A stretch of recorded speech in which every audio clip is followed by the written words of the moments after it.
இந்த கண்ணதாசன் 14 வயசு.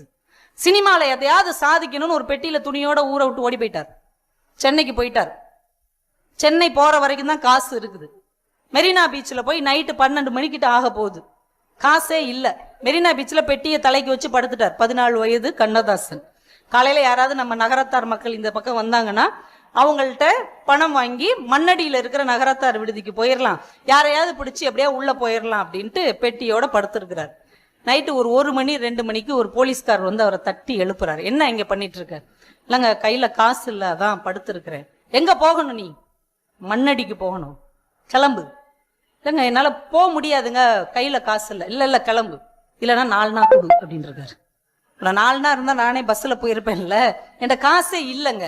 அழுது கொண்டே கண்ணதாசன் என்கின்ற அந்த சிறுவன் அந்த பெட்டியை தன் தலையில் சுமந்து கொண்டு மெரினா பீச்சிலிருந்து மண்ணடி வரைக்கும் விடிய விடிய நடந்து போயிருக்கிறார்.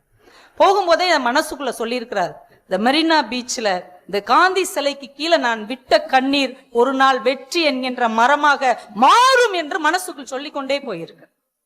காலம் ஓடுகிறது. அவர் பத்திரிகை ஆசிரியராக மாறுகிறார், கவிஞராக மாறுகிறார், பாடலாசிரியராக மாறுகிறார், சினிமா படத்தின் தயாரிப்பாளராக மாறுகிறார். அவர் சொந்த படம் எடுக்கிறார்.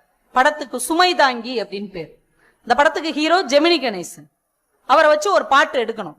கரெக்டா கூட்டு வந்தார். மெரினா பீச்சில் காந்தி சிலைக்கு பக்கத்துல ஜெமினி கணேசனை பாட விட்டார். பாடிக்கிட்டே இப்படியே நடங்க. அப்ப அந்த பக்கமும் இந்த பக்கமும் கார்கள் போய்கொண்டும் வந்து கொண்டும் இருக்கிறது. இந்த காட்சியை எடுத்துட்டு அந்த பிலிமை மட்டும் குடுறா அப்படின்னு வாங்கிட்டு வந்து வீட்டுல போடுறார். பிள்ளைகளை பூரா கூட்டு உட்கார வச்சார். இங்க பார், உட்கார், கவனிச்சு பார். இந்த இடத்துலதான், இந்த காந்தி சிலைக்கு பக்கத்துலதான் காலனா காசு இல்லாம அவங்க அப்ப மெரினா பீச்சில இருந்து மண்ணடி வரைக்கும் நடந்தே போனான். ஆனா இப்ப ஜெமினி கணேசன் பாடும்போது இந்த பக்கமும் அந்த பக்கமும் 7 கார் போச்சு இல்லையா? இந்த 7 காரும் என்னுடைய சொந்த கார் என்று சொன்ன.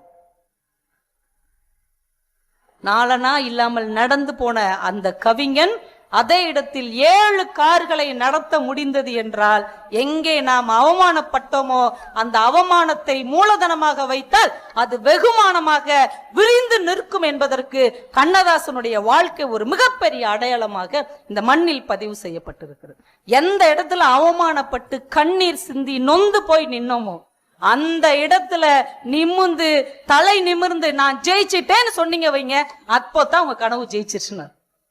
எந்த இடத்துல அழுதீங்களோ அந்த இடத்துல சிரிக்கணும், எந்த இடத்துல விழுந்தீங்களோ அந்த இடத்துல எந்திரிச்சு நிக்கணும். அதுதான் மெய்ப்படுகிற கனவு.